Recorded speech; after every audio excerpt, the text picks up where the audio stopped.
السلام عليكم ورحمة الله تعالى وبركاته. مرحبا بكم في وصفة جديدة، فيديو جديد. اليوم إن شاء الله كنقترح لكم بات فويتي. نبداو على بركة الله. كنحتاجو نص كيلو ديال الدقيق الأبيض، معلقة من الخل، ونصف ملعقة من خميرة الخبز، يوغورت بلا سكر، القليل من الملح، الزبدة ديال التوريق أو الزبدة من أصل نباتي، والقليل من الماء. أول حاجة كناخدو الدقيق كنوضعو فيه نصف ملعقة من خميرة الخبز وملعقة من الخل. كنضيفو له كذلك نصف فقط من الزبادي أو اليوغورت الطبيعي بدون سكر، وكنضيفو القليل من الملح، تقريبا نصف ملعقة.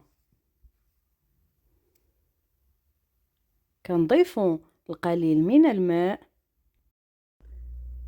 بالنسبة للماء كنضيفو كمية قليلة جدا شيئا فشيئا باش نحصلو على عجين اللي كيكون قاصح تقريبا في القوام ديال الزبدة. كما كتشوفوا تقريبا انا استعملت نصف كأس ديال الماء. وبالنسبة للماء ما كيكونش سخون، ما عادي فقط من الروبيني.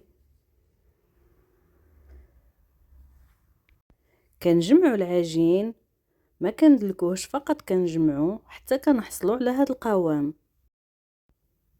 كما كتشوفوا فهو تقريبا نفس القوام ديال الزبدة.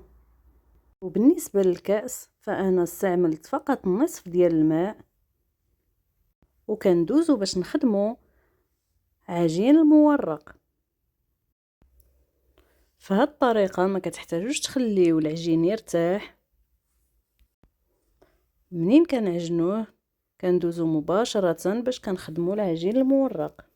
كنرشو القليل من الدقيق وكنطلقو العجينة على هاد الشكل، شكل طولي، وكنحكو الزبدة.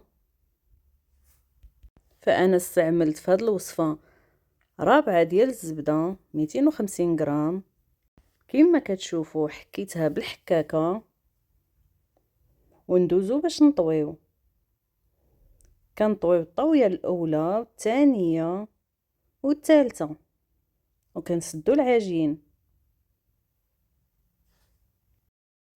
هاد الطريقة كتجي ساهلة ومضمونة.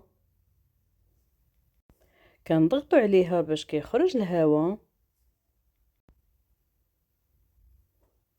وبالاستعانة بالدلاك كنطلقو العجينة مرة أخرى.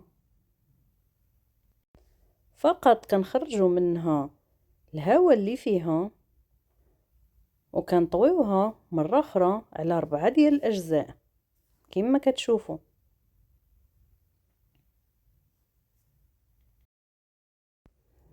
فالعجين كيجي رطب وما كيعذبكمش في الخدمة. كندوزو مرة أخرى باش نطلقوها في الشكل الطولي على شكل مستطيل كما كتشوفوا. كنطويو الأجزاء في الوسط، كنطويو الجناب كذلك على بعضياتهم.